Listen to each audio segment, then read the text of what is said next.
Hello everybody and welcome to another video. My name is Jack and today I am going to be talking about my 10 most anticipated movies of 2024. If you're new to the channel, be sure to like and subscribe and hit that bell for notifications, and be sure to join me in the comment section down below to talk about your most anticipated movies of 2024. Now, I know we're already a couple months into the year and we've already had some movies coming out, but March is right around the corner, so the real blockbuster movie season is just about to pick up. We now have some awesome Super Bowl trailers we can react to, a whole bunch of new movie announcements that have been made since the start of the year. So this is just going to be a really interesting video, and I'm just over the moon excited to share my list with you. So let's get into it. Coming in at number 10, kickstarting the list, we have Civil War, a movie that comes out April 12th. Now, there is a lot of really smart marketing going into this movie. Basically, the plot is America has a civil war in the future. It's West versus East. It looks really gritty, really realistic. And this comes out during an election year. And the fact that California and Texas are on the same side, a lot of people just really need to see how this goes down. And I am definitely one of those people. I'm not excited to see this movie because I think it looks like a good time. It obviously doesn't. It looks very brutal, very dark, very kind of scary. But it's just a concept where I really need to see how this goes down. As much as it is a dystopian future, it looks really realistic. And regardless of how I feel about this movie after I watch it, it'll definitely be one I remember, so it just had to make this list. At number 9, we have IF, an acronym for Imaginary Friends. This is a movie written and directed by its star, John Krasinski, and it just has an absolutely star-studded cast with Ryan Reynolds in the lead. Basically, the plot of this movie is it's Ryan Reynolds and this little girl running around reconnecting abandoned imaginary friends to their former kids that are now adults, and it really looks like a heartwarming story. This is probably going to be really funny. The trailer left me with a massive smile on my face, and I'm sold. This movie just looks like fun. In 8th place, we've got Dune II, a movie that comes out March 1st. Now, I actually was not a fan of the first Dune. I think it kind of took a while to get going. I didn't really attach with any of the characters right away,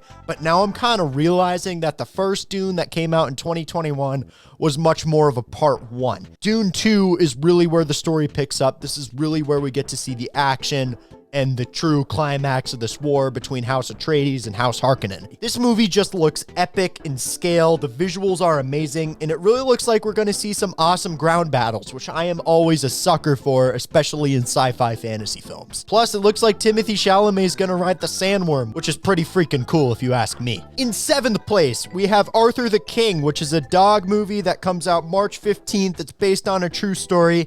Basically, the plot of this movie is Mark Wahlberg is biking, running, and kayaking across the Dominican Republic, and along the way, he befriends this abandoned stray dog who joins him for the journey, and they form this really strong bond, and it just looks like a really motivating and inspiring story. The trailer had me awing at how cute it is when Mark Wahlberg and the dog get attached.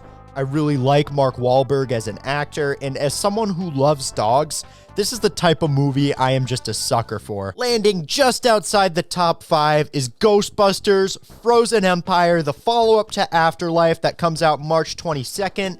And I am just a huge fan of the OG Ghostbusters, and I thought Afterlife was an amazing movie, so naturally I just had to include Frozen Empire on this list. I loved the new characters introduced in Afterlife, so it's going to be really cool to see them co-star alongside the original Ghostbusters for a full movie, rather than just the climax, and I'm excited to see what kind of chemistry develops there. This gets the Ghostbusters franchise back to its roots in New York City, which is very cool, but it's also a rather unconventional Ghostbusters story, considering that there's ice-themed villains, which is a neat way to change it up. Patton Oswalt and Kumail Nanjiani are joining the cast, and they're both very cool, so it's neat to see them join the Ghostbusters franchise. It's just the only thing that could hold this movie back for me is the fact that there are so many characters, they might kind of lose track of development, but if anybody can pull it off, it's Jason Reitman. Kicking off the top 5, we have The Fall Guy, a movie that stars Ryan Gosling and it comes out May 3rd.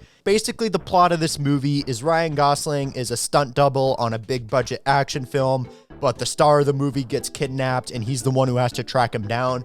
And there's like this romantic subplot with like the director, who's played by Emily Blunt, And that's just a really cool elevator pitch, and action comedy is one of my favorite genres, so this just looked like a movie I had to see. You know, the trailer had an awesome Bon Jovi song in it. It looks like there's some awesome and well-directed fight scenes, but it also looks funny enough, but not too goofy to take seriously, which I like. This trailer did a really good job establishing the story and making me invested in this character. So this is a movie I just can't wait to catch in theaters. Falling one place shy of the podium, in fourth place, we have Sonic the Hedgehog 3, which comes out this Christmas on December 20th. Now, this movie's very far ahead, and we don't even have a trailer for it yet, but if not for Violent Night, Sonic the Hedgehog 2 would have been my favorite movie of 2022. And we also got the Knuckles series coming up this year, which just looks awesome, so I'm just really excited to see what Paramount cooks with this newest Sonic film. Unfortunately, Jim Carrey will not be coming back as Dr. Eggman, but this movie will, however, introduce Shadow the Hedgehog as a new villain, and he's just an awesome character if you've played any of the games. So I'm really excited to see who they cast as him, how they deal with him in the story, how they adapt him onto the big screen. I think video game movies are really starting to pick up with things like the Super Mario movie grossing over $1 billion, but I really think the Sonic films are where video game movies peak. So I think this movie is just going to rock.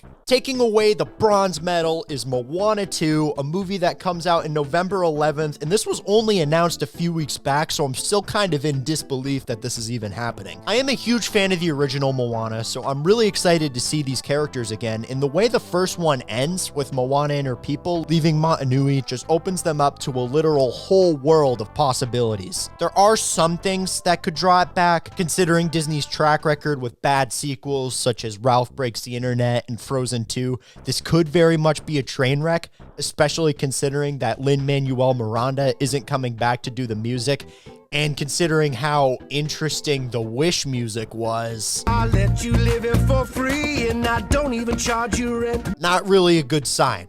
However, I do think this movie has a lot of potential, and regardless of how it ends up, I'm still extremely excited to see Maui and Moana reunite.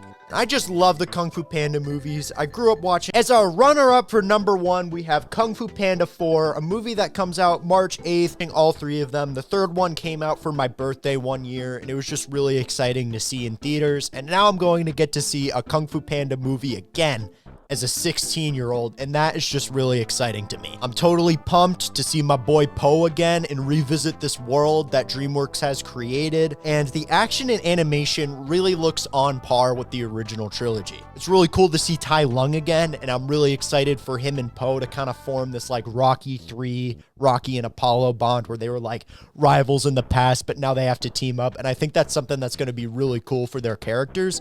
And it's also neat that we're going to get to see Po in this sort of older mentor role. I think that's an interesting direction to kind of take his character. There isn't a lot of good humor in the trailer, but who knows? Hopefully they're just saving all the best jokes for the movie. And so I'm just really excited for this and can't wait to see it when it comes out in a couple weeks. But without a doubt, taking away the number one spot is Deadpool and Wolverine, the big summer blockbuster coming out July 26th. Now, there is a lot of hype going into this movie.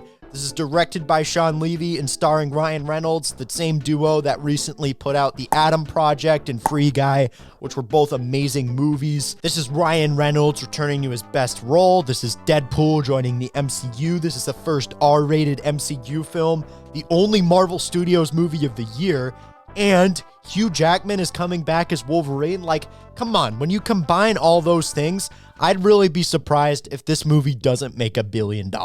Hugh Jackman as Wolverine is just the role that has shaped the comic book movie genre for 24 years, so it's going to be really exciting to see him come back to the role, especially now in his comic-accurate yellow and blue attire with the claws and the mask and everything. I think it's cool that the TVA is sort of serving a part in the story, because I absolutely loved both seasons of Loki, so it's neat to kind of see them tie back to that. And I just really love the Fox X-Men movies, so it's kind of cool to sort of see like kind of a proper conclusion to that franchise, and really any character from those movies is fair game to show up, but Evan Peters as Quicksilver is on the absolute top of my Deadpool 3 wish list. This is easily the movie of the year, and I absolutely cannot wait for it. So that's my list for my most anticipated movies of 2024. As always, remember to like, like and subscribe and hit that bell for notifications so you can see what I think of these movies as they come out. I will be posting reviews of them here on the channel, so stay tuned. And let me know in the comments what some of your most anticipated movies of 2024 are. I'm sure there is a bunch that I missed, and I'd love to hear what you are most excited about in this new year. This is just going to be a great year for movies, and I'm so glad and so excited that I will be going into it with the eyes of a content creator. Thank you so much for watching. Until next time, YouTube, I will see you on the flip side.